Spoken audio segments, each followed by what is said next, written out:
అని చెప్పారు. మీద అందరిలో ఇండియన్ ఉన్నారు. నాకు తెలిసి ఇంకొక పాయింట్ నేను ఇక్కడ షేర్ చేయాల్సిన మైండ్ వస్తుంది.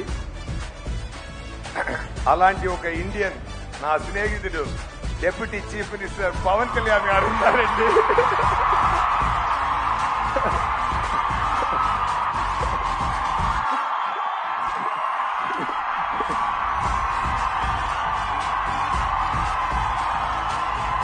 నేను ముందే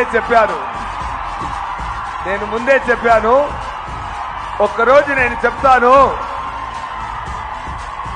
ఆంధ్రప్రదేశ్ సీఎం నా స్నేహితుడని ఒకరోజు గౌరవంగా చెప్తానని నేను 3 years ముందు చెప్పాను. సగం ప్రూవ్ అయింది. మీరే ప్రూవ్ చేయాలి. Thank you so much. Happy to talk about Pawan garu on this stage. Thank you so much.